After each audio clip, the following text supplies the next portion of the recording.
Esta mañana y desde anoche, la niebla que se presentó aquí, por lo menos en la ciudad de Buenos Aires y en buena parte del conurbano bonaerense, fue impresionante. Miren estas imágenes de la presencia de niebla. Miren lo que era. Bueno, todo el mundo ha publicado en sus redes sociales, además, que parecía tenebroso, ¿no? El paisaje desde anoche, incluso, por supuesto, claro, como decís vos, Barbie, peligroso, para circular. De hecho, por eso se suspendieron 13 vuelos, al menos en el Aeropuerto Internacional de Ezeiza y también aquí en el de la Ciudad de Buenos Aires, en Jorge Newbery. Así que si hoy tenés que volar desde alguno de estos aeropuertos, atención, porque por lo menos 13 fueron modificados en Ezeiza nada más, que fueron o a aterrizar a otros lugares o tuvieron que posponerse, demorarse por la neblina, la niebla que cayó sobre la Ciudad de Buenos Aires. Es frío seco, decía esta mañana un meteorólogo, el que está viniendo en este tiempo, y por eso es que se produce, con la humedad que hay acá, esta neblina que hace que esto parezca Londres desde anoche. Bueno, eso por un lado. Así que si tenés que volar en esta jornada, atención, llama antes de ir, porque tal vez tu vuelo esté demorado, porque se va desencadenando uno tras otro la demora de los vuelos. ¿Te tienen que pagar algo, devolver algo? No, las aerolíneas lo que dicen, esto es de fuerza mayor, digamos, no podemos volar si no se puede aterrizar o no se puede salir, con lo cual simplemente tenés que enterarte de cuál es la situación. Bueno, prometimos hablar, esta es una que te gusta a vos, sí, Dani, sobre la salida de Matías Culfas, ministro de Desarrollo Productivo, en esto que se ha convertido casi en una telenovela de lo que está ocurriendo en este momento. El que vemos es Matías Culfas, que sale del gobierno y ayer presentó, como bien decía Dani, 14 páginas. Quiero saber qué decían las 14 páginas. Con 14 páginas. La verdad es que lo hemos visto muy poco en la historia de las renuncias de funcionarios, tantas páginas dedicadas a una renuncia. Ayer yo les anticipé a la mañana que iba a ir personalmente a llevarle la renuncia al presidente de la Nación, un hombre del riñón albertista, además, una de las patas fuertes que tenía Alberto Fernández dentro de su gobierno. Bueno, se fue de mucho diálogo. Hizo declaraciones muy breves a la salida, se ve que acordó con el presidente, no voy a decir nada, sin embargo publicó esta renuncia de 14 páginas, pero dijo no voy a hacer declaraciones, tuvo una buena conversación con el presidente y salió de escena, estaba flanqueado por la portavoz presidencial en esa circunstancia y se fue del encuentro con los periodistas, pero dejó esta renuncia de 14 páginas. ¿Qué dice allí? Bueno, hace un raconto de todo lo que fue su presencia en el ministerio. La verdad es que habría que decir también que los trabajadores del Ministerio de Desarrollo Productivo, el equipo que él armó, lo despidieron con aplauso también ayer del ministerio, es justo decirlo también, y de alguna manera ratificó los dichos de ese off, al que no hizo ninguna mención en las 14 páginas que escribió, ese off que había sido el motivo por el cual, ese off periodístico, esa información que no se puede publicar con el nombre de la fuente, pero que te dan información que le llegó a algunos periodistas de nuestro país y que motivó la salida del gobierno. ¿Por qué? Porque era una respuesta a los dichos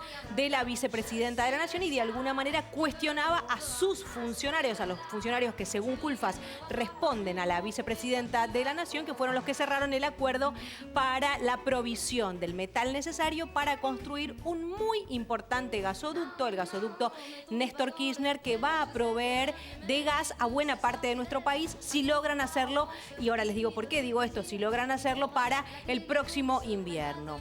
Va a traer desde Vaca Muerta hasta Saliqueló, en la provincia de Buenos Aires, ese gasoducto, la provisión de gas, para que dejemos de importar en la medida de lo posible ese combustible que lo podemos obtener desde los propios recursos naturales que tenemos en nuestro país. Una obra central, importantísima para la República Argentina.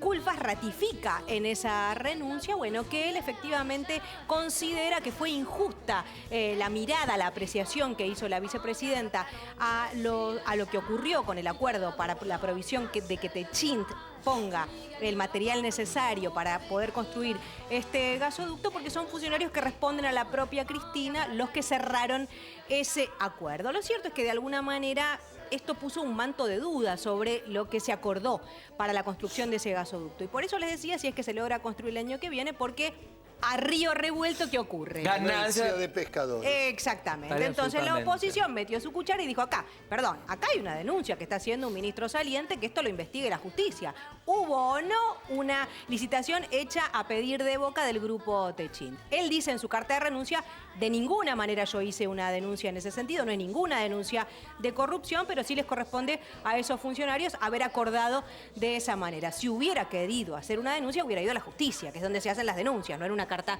de renuncia como en este caso. Pero bueno, efectivamente está presentado en la justicia y el juez Rafecas le requirió, el juez Rafecas es el que intervino en este expediente que presentó la oposición, le pidió al Ministerio de Desarrollo Productivo que presente la información necesaria como para poder aclarar esta cuestión. Con lo cual veremos si esto termina redundando en un problema que sería para todo el resto de la población, que es que efectivamente se demore la obra de este gasoducto que estamos necesitando tanto en nuestro país. Hasta aquí la información con la salida de Matías Culfas. Veremos si esta causa avanza o no, lo sabremos más adelante y será Daniel Scioli, como les contábamos ayer, el que la semana que viene, cuando el presidente regrese de la Cumbre de las Américas también, ocupe ese cargo en nuestro país. Una más de lo que se presentó ayer, el ministro Martín Guzmán y Alberto Fernández presentaron la renta inesperada para las ganancias extraordinarias para enormes empresas de nuestro país, en este acto que compartieron ayer el ministro de Economía y el presidente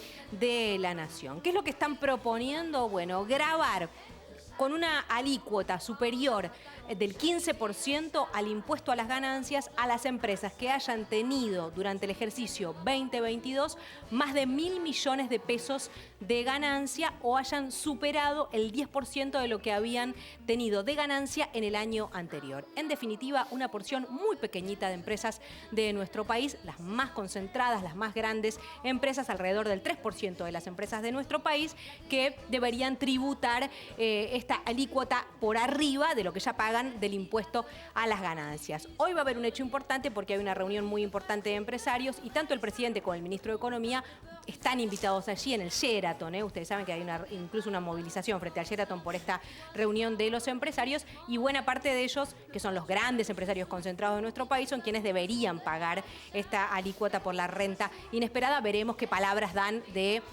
luego de la presentación que hagan esta tarde allí en este encuentro con el presidente y el ministro de Economía. Una importante, esta información seguramente te interesa si sos monotributista en nuestro país. Hoy comienza a tratarse en comisiones en la Cámara de Diputados la modificación de las categorías de los monotributos. ¿En qué sentido? Que la categoría te permita, sin cambiarte a la próxima categoría, facturar un poquito más, por la inflación que hay en este momento. Entonces las personas tal vez aumentan el volumen de lo que están facturando y pasan de categoría A a categoría B o a la categoría que sea, digamos, van aumentando en la categoría, pero en realidad no es que están ganando tanto más, es que las cosas aumentan un montón y por eso también su servicio o el producto que venden también está aumentando. Entonces, así como ya se aprobó y está además en este momento puesta en funcionamiento una suba del mínimo no imponible para el impuesto a las ganancias para los trabajadores formales, había que pensar en esa otra porción importantísima en nuestro país de trabajadores que son monotributistas o autónomos, que son trabajadores también, pero son monotributistas o autónomos y que tenían que tener un alivio fiscal. Bueno, es lo que comienza a tratarse hoy en el Congreso de la Nación. Estarían alcanzados casi 4,5 millones de monotributistas y unos 130.000 autónomos por la suba de la posibilidad de facturar un poco más, pero permanecer dentro de la misma categoría. Sería alrededor del 29%, lo que aumentaría la posibilidad de facturación. Es una noticia que, como les digo, por el volumen de personas involucradas, 4,5 millones de monotributistas, bueno, sin duda es importante para este sector de trabajadores también en nuestro país. Y una última, y con esto terminamos, el juicio que se lleva adelante en este momento en la justicia de Brasil entre Telma Fardín, que es quien acusa, y el acusado es Juan D'Artés, ¿no? Por supuesto, ustedes lo conocen, y a ella también un juicio emblemático, y él, que es un artista muy conocido en la República Argentina, de nacionalidad brasilera, y que por eso se fue a ese país, y el juicio en el que ella denuncia que vivió un abuso sexual cuando ella era muy chiquita, tenía 16 años, y ocurrió este hecho en Nicaragua, lo está sustanciando la justicia brasilera. ¿Por qué? ¿Qué es lo que hace Brasil Brasil no le permite la extradición a los ciudadanos de su país, sino que dice, nosotros lo juzgamos en nuestro territorio. Bueno, es lo que está ocurriendo en este momento. Para explicarlo brevemente, Juan D'Artés, que lo que estaba haciendo como estrategia de defensa, tratar de patear la pelota lo más lejos posible, estirar los plazos todo lo que pudiera en la justicia brasilera. Bueno, el juez le dijo ayer, no hay ninguna manera de volver a posponer el final, porque ya están en el final de este juicio, tiene que llevarse adelante en los plazos en los que estaba previsto. Con lo cual es muy probable que en muy pocos meses la justicia de Brasil tenga lista una sentencia para decir si efectivamente los dichos de Thelma Fardín pueden ratificarse en este juicio o no. Lo vamos a saber en unos pocos meses. Cala, y vamos hasta acá con la información. Muchísimas gracias con la claridad de